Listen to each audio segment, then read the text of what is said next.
Okay, we've all seen those videos, right? That explosive moment of public outrage over something that seems really, really small. The internet definitely has a name for it.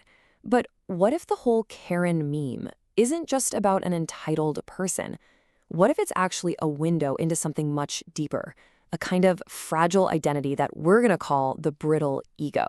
So yeah, what is this really all about? In this explainer, we're going to try to move past the internet joke, the caricature, and actually explore the psychological pattern that's hiding underneath. The source material we're looking at suggests it's not really about a type of person, but a type of moment, a moment that reveals this deep-seated fragility.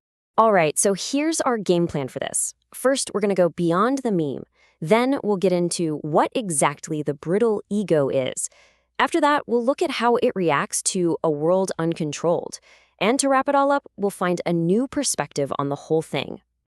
All right, let's dive right in. First up, moving beyond the meme. The real goal here is to kind of shift our thinking away from just an internet joke and towards a recognizable and honestly, a pretty widespread psychological pattern.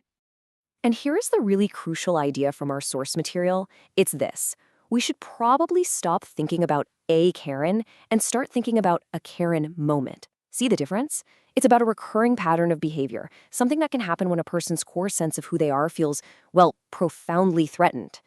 And that right there brings us to the core concept of this whole thing, the brittle ego. This is the term our source uses for the psychological engine that's driving that moment. So let's break down what that really means. So what exactly is the brittle ego? Well, it's defined as a psychological pattern of superiority that's really just masking a deep-seated insecurity. Think about that contrast for a second.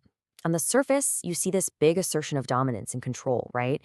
But just underneath all of that, there's this profound fragility and, honestly, fear.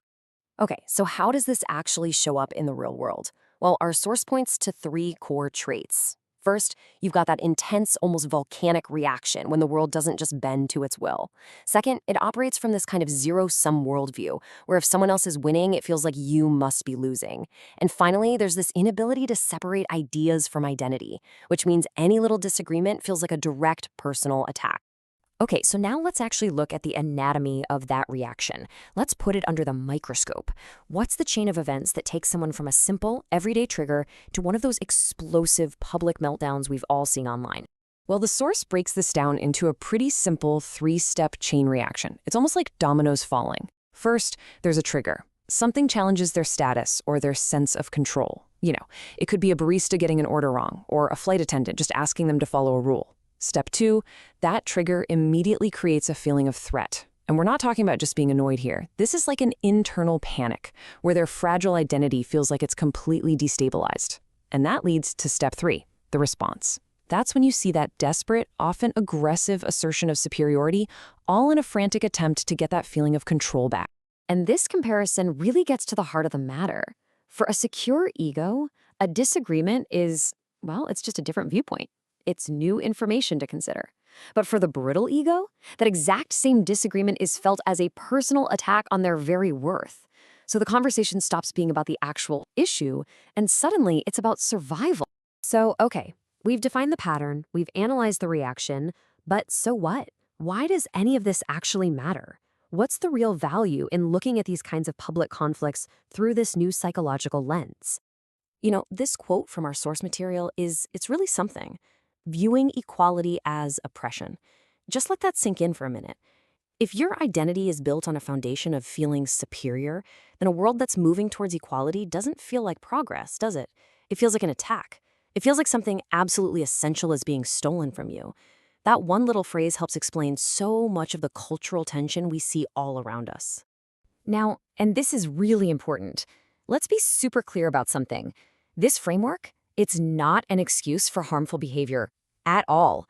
It's an explanation. Think of it as a tool that helps us understand the psychological dynamics at play, and that can help us move from just simple judgment towards a much deeper kind of analysis. So I'll leave you with this question. How does this change the way you see public conflict?